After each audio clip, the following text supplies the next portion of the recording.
जय हिंद दोस्तों, स्वागत है आपका हमारे इस YouTube चैनल में। और आज की इस वीडियो में हम ये जानेंगे कि यदि आपका सप्तमेश या 7th हाउस लॉर्ड आद्रा नक्षत्र, स्वाति नक्षत्र या फिर शतभिषा नक्षत्र में है, यानी राहु के किसी नक्षत्र में है, तो आपकी फ्यूचर स्पाउस किस तरह के होंगे, उनका नेचर क्या होगा, किस प्रोफेशंस में हो सकते हैं, या फिर वो दिखने में कैसे होंगे, और ओवरऑल मैरिज डायनेमिक्स क्या रहेंगी आपकी। साथ में जब आपका जो दारा कारक है 7th हाउस लॉर्ड है वो चारों चरण या पदास में होता है, तो क्या स्लाइट डिफरेंसेस आते हैं वो भी जानेंगे। इससे पहले कि हम इस वीडियो में आगे बढ़े, मैं एक चीज़ स्पेसिफाई कर दूं कि हो सकता है कि इस वीडियो में कई जगह मैं सिर्फ 7th हाउस लॉर्ड बोलूँ या कई जगह सिर्फ दारा कारक बोलूँ, तो ये चीज़ सेल्फ एक्सप्लेनेटरी है कि ये वीडियो दोनों के लिए ही एप्लीकेबल है, 7th हाउस लॉर्ड यानी सप्तमेश के लिए भी और दारा कारका के लिए भी। तो चलिए हम इस वीडियो में आगे बढ़ते हैं। यदि आपका 7th हाउस लॉर्ड या दारा कारका आर्द्रा नक्षत्र में है, यानी राहु रूल नक्षत्र आर्द्रा नक्षत्र में है, तो ये दिखाता है कि आपके जो स्पाउस रहेंगे वो काफ़ी इंटेलिजेंट और क्यूरियस रहेंगे। आर्द्रा नक्षत्र के स्पाउस काफ़ी शार्प माइंडेड और नॉलेज सीकिंग होते हैं। हर चीज़ के पीछे हर चीज़ के पीछे का जो रीज़न होता है वो जानना उन्हें बहुत ज़्यादा पसंद होता है। ये लोग काफ़ी लॉजिकल और एनालिटिकल होते हैं, जो उन्हें प्रॉब्लम सॉल्विंग में एक्सपर्ट बनाता है। लेकिन कई बार ये ट्रेडिशनल नॉर्म्स पे भी क्वेश्चन उठाते हैं, जो सोशली थोड़ा सा इन्हें एक चैलेंजिंग पोजीशन होता है। इमोशनली काफ़ी इंटेंस होते हैं। स्पाउस का जो इमोशंस होता है वो काफ़ी डीप और इंटेंस होता है। कभी कभी उनका मूड अनप्रेडिक्टेबल हो सकता है, लेकिन वो अपने पार्टनर के लिए डीपली केयरिंग और लॉयल होते हैं। काफ़ी डायनेमिक और ट्रांसफॉर्मेटिव स्पाउस होते हैं। चैलेंजेस को एक्सेप्ट करना और उनसे ग्रो करना उनकी पर्सनालिटी का एक इम्पॉर्टेंट एस्पेक्ट होता है, जो कि आप जब उनसे मिलोगे, उनको जानोगे, तो आप ये चीज़ फील करोगे कि ओवरऑल उनकी लाइफ काफ़ी ज़्यादा ट्रांसफॉर्मेटिव रही होगी। फिर हो सकता है कि आपके स्पाउस एक डायनामिक और ट्रांसफॉर्मेटिव लाइफ के साथ साथ एक इंडिपेंडेंट थिंकर हो। आद्रा के जो स्पाउस होते हैं ना, वो अपनी इंडिविजुअलिटी और फ्रीडम को काफ़ी वैल्यू करते हैं। रिलेशनशिप में भी वो इक्वल पार्टनरशिप चाहते हैं, जहाँ दोनों का पर्सनल स्पेस रेस्पेक्ट हो। ये लोग नई आइडियाज़ लाना और उनके प्रैक्टिकल इम्प्लीमेंटेशन करने में बहुत ज़्यादा बिलीव रखते हैं, और क्योंकि ओवरऑल ये बहुत यूनिक और डिपेंडेबल पर्सन होते हैं। देन स्पाउस की अगर अपीयरेंस की बात की जाए, तो स्पाउस के जो फीचर्स होते हैं ना, फेशियल फीचर्स, वो बहुत शार्प होते हैं। उनका चेहरा एक्सप्रेसिव और वेल डिफाइंड होता है, जो उनकी इंटेलेक्चुअल और ओवरऑल पर्सनालिटी को रिफ्लेक्ट करता है। देन काफ़ी स्लिम और फिट रहेंगे दिखने में, काफ़ी स्टाइलिश रहेंगे बट यूनिक रहेंगे। उनका जो ड्रेसिंग सेंस होता है वो मॉडर्न और थोड़ा अनकन्वेंशनल हो सकता है, जो उन्हें भीड़ से अलग बनाता है। देन उनका जो ऑरा होता है वो काफ़ी कैरिस्मेटिक होता है, जो दूसरों को उनकी तरफ अट्रैक्ट करता हो। स्पाउस की प्रोफेशन की बात करें तो हो सकता है कि वो किसी भी क्रिएटिव फील्ड जैसे राइटिंग, टेक्नोलॉजी, जर्नलिज्म और रिसर्च जैसे एरियाज़ में उनका इंटरेस्ट हो। Analytical role, for example data analysis, problem solving और इनोवेटिव प्रोफेशंस में एक्सेल करते हैं। देन ट्रांसफॉर्मेटिव करियर होगा, लाइक साइकोलॉजी या फिर हीलिंग या फिर स्पिरिचुअल फील्ड्स में भी इंक्लिनेशन हो सकता है।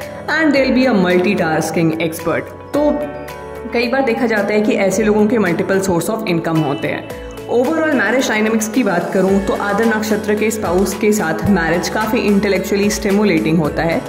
वो अपने पार्टनर्स के साथ मीनिंगफुल कन्वर्सेशंस और डीप बॉन्डिंग प्रेफर करते हैं। कभी कभी इमोशनल डिटैचमेंट या अनप्रेडिक्टेबल बिहेवियर की वजह से मिसअंडरस्टैंडिंग हो सकती है, लेकिन अगर कम्युनिकेशन स्ट्रांग हो तो रिलेशनशिप काफ़ी फुलफिलिंग रहेगी। वहीं जब आप फाइनेंसेस की बात करें तो फाइनेंशियली स्पाउस काफ़ी स्मार्ट होते हैं और लॉन्ग टर्म गोल्स को अचीव करने पर पूरा फोकस करते हैं। रिलेशनशिप में म्यूचुअल रेस्पेक्ट और इंडिविजुअलिटी काफ़ी इंपॉर्टेंट होती है। जब आपका दारा कारका या 7th हाउस लॉर्ड चारों चरण या पदास में है, तो ये क्या रिफ्लेक्ट करता है। अगर आपका 7th हाउस लॉर्ड या दारा कारका आर्द्रा नक्षत्र के पहले पदा में है, तो ये दिखाता है कि आपके स्पाउस बहुत एडवेंचरस और इंडिपेंडेंट नेचर के होते हैं। लीडरशिप क्वालिटीज स्ट्रांग होती हैं। प्रैक्टिकल और स्टेबल स्पाउस होते हैं, जो फाइनेंशियल सिक्योरिटी और मटेरियलिस्टिक कंफर्ट को वैल्यू करते हैं। जब आपका जो दारा कारका होता है वो दूसरे चरण में होता है, तो ये शो करता है कि आपके जो स्पाउस है वो काफ़ी प्रैक्टिकल और स्टेबल स्पाउस होते हैं, जो फाइनेंशियल सिक्योरिटी और मटेरियलिस्टिक कंफर्ट को वैल्यू करते हैं। वहीं जब आपका जो 7th हाउस लॉर्ड होता है वो तीसरे चरण में है, तो ये शो करता है कि आपके स्पाउस हाईली कम्युनिकेटिव और इंटेलेक्चुअल स्पाउस होते हैं, जो कन्वर्सेशंस और आइडियाज़ में इंटरेस्ट रखते हैं। वहीं जब आपका 7th हाउस लॉर्ड या दारा कारक चौथे चरण में हो तो ये शो करता है कि आपके स्पाउस बहुत इमोशनली नर्चरिंग और फैमिली ओरिएंटेड स्पाउस होते हैं जो अपने पार्टनर्स के इमोशंस का बहुत अच्छे से ख्याल रखते हैं। तो अब हम बढ़ेंगे राहु के दूसरे नक्षत्र यानी स्वाति नक्षत्र पे। यदि आपका 7th हाउस लॉर्ड या फिर दारा कारक स्वाति नक्षत्र में है तो ये इंडिकेट करता है कि आपके स्पाउस एक बहुत ज़्यादा डिप्लोमेटिक और बैलेंस स्पाउस रहेंगे। स्वाति के स्पाउस काफ़ी ज़्यादा ग्रेसफुल और स्वाति नक्षत्र के स्पाउस काफ़ी ज़्यादा ग्रेसफुल और बैलेंस्ड होते हैं। वो दूसरों के साथ कैसे डील करना है इसमें एक्सपर्टीज़ होती है उनकी। रिलेशनशिप में बैलेंस और हार्मनी मेंटेन करना उनकी प्रायोरिटी होती है। देन वो फ्रीडम लविंग पर्सन होते हैं। ये लोग अपने इंडिपेंडेंस को काफ़ी ज़्यादा वैल्यू करते हैं। रिलेशनशिप में भी वो अपने पार्टनर्स की पर्सनल स्पेस का रेस्पेक्ट करते हैं। काफ़ी हाईली सोशल होते हैं। स्वाति स्पाउसेस के जो सोशल सर्कल होता है इनका वो काफ़ी ज़्यादा बड़ा होता है। वो इजी गोइंग और दूसरों के साथ बॉन्डिंग बनाने में एक्सपर्ट होते हैं। यदि आप एक इंट्रोवर्ट है तो आपको थोड़ा सा खुलना पड़ेगा ताकि रिलेशनशिप में चैलेंजेस ना आए।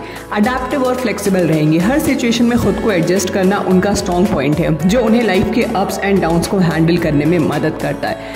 वहीं जब आप ओवरऑल बात करें तो आपके जो स्पाउस होंगे वो बहुत बैलेंस्ड और हार्मोनियस नेचर के होंगे। वो अपने रिलेशनशिप को इमोशनली और मेंटली स्टेबल बनाने के लिए कोशिश करेंगे। आगे हम चलेंगे स्पाउस की अपीयरेंस के बारे में। तो काफ़ी ज़्यादा एलिगेंट फीचर्स रहेंगे। स्पाउस का लुक काफ़ी सोफिस्टिकेटेड और अट्रैक्टिव होता है। उनकी स्माइल काफ़ी ग्रेसफुल और चार्मिंग होती है। काफ़ी वेल मेंटेन फिजिक होता है। हेल्दी और फिट रहना उनकी लाइफस्टाइल का एक हिस्सा होता है। देन स्टाइलिश एंड काफ़ी स्टाइलिश ड्रेसिंग सेंस। ये तो मैंने देखा है पर्सनल एक्सपीरियंस में कि स्वाति वालों का जो ड्रेसिंग सेंस होता है वो बहुत सही रहता है। लाइक उनका स्टाइल एलिगेंट और काफ़ी क्लासी होता है जो उनकी रिफाइंड पर्सनालिटी को रिफ्लेक्ट करता है। जब हम बात करेंगे एक ओवरऑल अपीयरेंस के बारे में तो काफ़ी ज़्यादा अट्रैक्टिव और मैग्नेटिक चार्म उनमें देखने को मिलती है। एंड एक अट्रैक्टिव ऑरा होता है जो दूसरों को बहुत जल्दी इनके प्रति अट्रैक्ट कर देता है। जब हम स्पाउस की प्रोफेशन की बात करेंगे तो हो सकता है कि वो किसी भी क्रिएटिव और आर्टिस्टिक फील्ड्स में हो, जैसे फैशन, डिज़ाइनिंग, मीडिया, म्यूज़िक या फिर आर्ट्स में काफ़ी एक्सेल कर सकते हैं। वहीं बिजनेस और एंटरप्रेन्योरशिप में भी उनका एक बहुत ज़्यादा सक्सेस होने का चांसेस है बिकॉज जो आद्रा के नक्षत्र होते हैं ना वो एक कुछ अलग करने का चीज़ जो होता है वो उनमें होता है। देन सोशल प्रोफेशन भी हो सकते हैं जैसे पब्लिक रिलेशन, लॉ या फिर काउंसलिंग जैसे फील्ड में भी आपके स्पाउस बहुत अच्छा कर सकते हैं। मैरिज डायनेमिक्स की बात की जाए तो जो स्वाति नक्षत्र के स्पाउस होते हैं उनका जो मैरिज लाइफ होता है वो बहुत बैलेंस्ड और हार्मोनियस होता है उनके खुद के एफर्ट्स की वजह से। वो अपने पार्टनर के साथ एक पीसफुल एनवायरनमेंट क्रिएट करते हैं। रिलेशनशिप में कभी कभी स्पाउस का overly social nature misunderstanding create कर सकता है, लेकिन कम्युनिकेशन और ट्रस्ट सब ठीक कर देता है। फाइनेंशियली वो काफ़ी स्टेबल और रिस्पॉन्सिबल होते हैं। रिलेशनशिप में कंपेनियनशिप और इमोशनल अंडरस्टैंडिंग प्रोमिनेंट होती है। अब अगर हम बात करें चारों चरण के बारे में तो यदि आपका जो 7th हाउस लॉर्ड या दारा कारक है वो पहले चरण में है तो ये दिखाता है कि आपके स्पाउस बहुत बैलेंस्ड और हार्मोनियस नेचर के होते हैं और रिलेशनशिप में फेयरनेस को इंपॉर्टेंस देते हैं। जब ये दूसरे चरण में होगा तो ये शो करेगा कि आपके स्पाउस बहुत इंटेंस और पैशनेट स्पाउस है जो इमोशंस और कमिटमेंट को डीपली वैल्यू करते हैं। वहीं जब हम तीसरे चरण पे पहुंचे तो फिलोसॉफिकल और ओपन माइंडेड स्पाउस होंगे जो एडवेंचरस और ट्रूथ सीकिंग नेचर के होते हैं। एंड जब लास्ट चौथे चरण पे आपका 7th हाउस लॉर्ड या दारा कारक है तो ये दिखाता है कि आपके स्पाउस बहुत प्रैक्टिकल और डिसिप्लिन स्पाउस होते हैं जो कि फाइनेंशियल स्टेबिलिटी पर फोकस करते हैं। अब हम चलेंगे राहु के तीसरे और आखिरी नक्षत्र शतभिषा नक्षत्र पे। जब भी आपका दारा कारक या फिर 7th हाउस लॉर्ड शतभिषा नक्षत्र में है तो ये रिफ्लेक्ट करता है कि आपके स्पाउस एक इनोवेटिव और विजनरी पर्सन रहेंगे। शतभिषा के जो स्पाउस होते हैं वो काफ़ी ज़्यादा क्रिएटिव और फ्यूचर ओरिएंटेड होते हैं।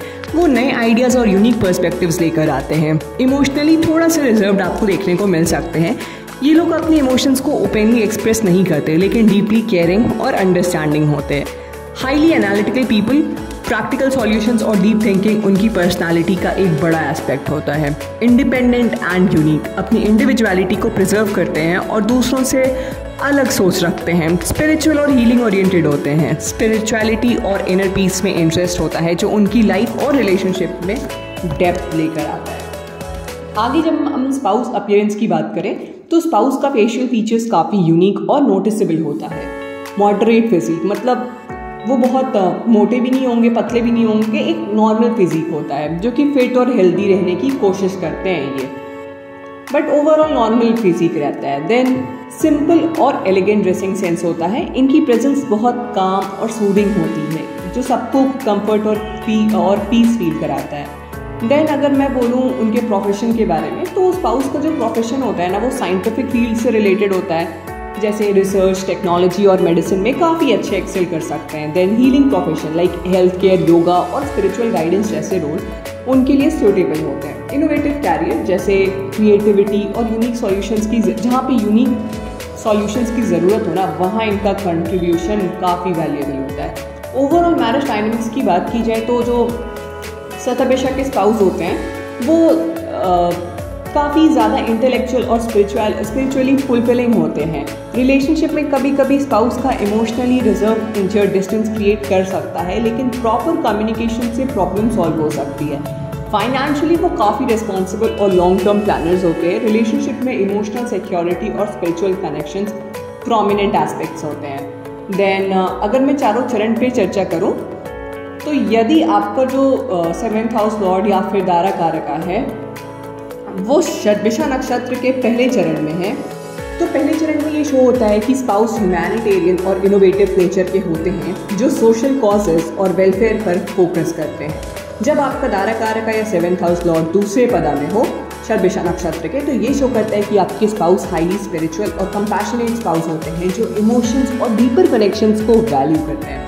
वहीं जब आपका 7th हाउस लॉर्ड या दारा कारका प्लैनेट शतभिषा नक्षत्र के तीसरे पदा में हो, तो ये शो करता है कि आपके स्पाउस बहुत डायनामिक और एनर्जेटिक स्पाउस होते हैं जो अपने गोल्स के लिए हमेशा ही तत्पर रहते हैं और बहुत एम्बिशियस होते हैं। और जब चौथे पदा या चरण में हो तो ये दिखाता है कि आपके स्पाउस स्टेबल और ग्राउंडेड स्पाउस जो मटेरियल सिक्योरिटी और कंफर्ट को प्रायोरिटी देते हैं। तो ये था कि अगर आपका दारा कारका या सप्तमेश राहु के 3 नक्षत्र यानी आर्द्रा नक्षत्र, स्वाति नक्षत्र और शतभिषा नक्षत्र में है, तो आपके फ्यूचर स्पाउस के बारे में क्या चीज़ें प्रेडिक्ट की जा सकती थी। वीडियो कैसी लगी आप कमेंट सेक्शन में ज़रूर बताएं। जो लोग मैरिड हैं वो अपना एक्सपीरियंस ज़रूर कमेंट सेक्शन में बताएं, और वीडियो पसंद आए तो इसे लाइक करें, ज़्यादा से ज़्यादा लोगों तक शेयर करें एंड चैनल को सब्सक्राइब भी ज़रूर करें। धन्यवाद, मिलते हैं अगली वीडियो में।